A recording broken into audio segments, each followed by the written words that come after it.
আসসালামু আলাইকুম ও রহমতুল্লাহ। আজ শবে বারাতের রাত।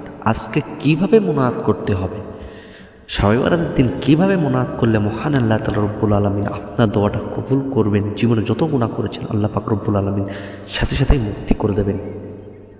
শবে বারাতের দোয়াটা কী পড়তে হয়, শবে বারাতের দিন যে আমরা ইবাদত করব, ইবাদতটা কীভাবে করতে হয় এটা তো অবশ্যই আপনারা জানেন, কিন্তু কীভাবে মুনাত করলে মহান আল্লাহ তাআলা রব্বুল আলামিন আপনাদের দোয়াটাকে ফিরিয়ে দেবেন না, কবুল করবেন।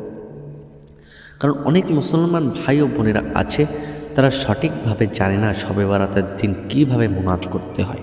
অনেকে আছে জানে না, মুনাতের সময় কোন দোয়াগুলো পাঠ করতে হয় সেটাও অনেকে জানে না।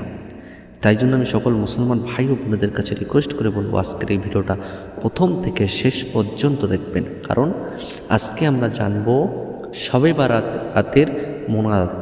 শবে বারাতের দিনে আমরা কিভাবে মুনাত করব, মুনাতের সময় কোন দোয়া পাঠ করব, কিভাবে পাঠ করব, মুনাতের সময় কোন ভুলগুলো করলে মহান আল্লাহ তাআলা রব্বুল আলামিন আমাদের মুনাতটাকে ফিরিয়ে দেবেন, কবুল করবেন না। এটা অনেক মুসলমান ভাই ও বোনেরা আছে, তারা জানে না। তাই জন্য আজকের এই গুরুত্বপূর্ণ দিনে আমরা অবশ্যই বেয়াদবি করব না, ভুল করব না, সঠিকভাবে মুনাত করব।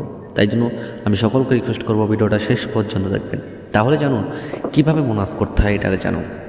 যখন আপনি মুনাত করবেন আল্লাহর কাছে, তখন কয়েকবার ইস্তেগফার দরুদ শরীফ পড়ে নেবেন।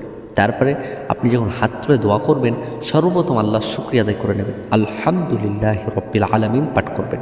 তারপরে একবার দরুদ শরীফ পাঠ করবেন, সাল্লাল্লাহু আলাইহি ওয়াসাল্লাম। তারপরে আপনি আরবিতে দোয়া করবেন। দোয়ার মধ্যে সর্বশ্রেষ্ঠ একটি দোয়া আছে, এই দোয়াটা অবশ্যই আপনারা পড়বেন। রব্বানা আতিনা ফিদ দুনিয়া হাসানাতাও ওয়া ফিল আখিরাতি হাসানাহ ওয়া কিনা আযাবান নার। এই যে দোয়াটি পাঠ করলাম, এটা সর্বশ্রেষ্ঠ দোয়া, আপনারা অবশ্যই আপনারা পাঠ করবেন। এবারে আপনারা জানুন তারপরে কি করবেন। কয়েকটা আরবিতে দোয়া করার পরে আপনারা কি করবেন, তারপরে আপনারা বাংলায় আল্লাহর কাছে দোয়া করবেন, যা চাওয়ার দরকার আপনারা চাইবেন। তারপরে কি করবেন, যখন মুনাতটা শেষ করবেন তখন আবার একবার দরুদ শরীফ পাঠ করবেন।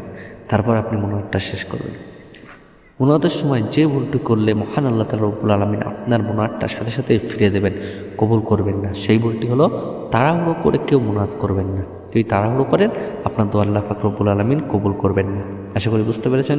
ভিডিওটা এখানে শেষ করছি। আসসালামু আলাইকুম।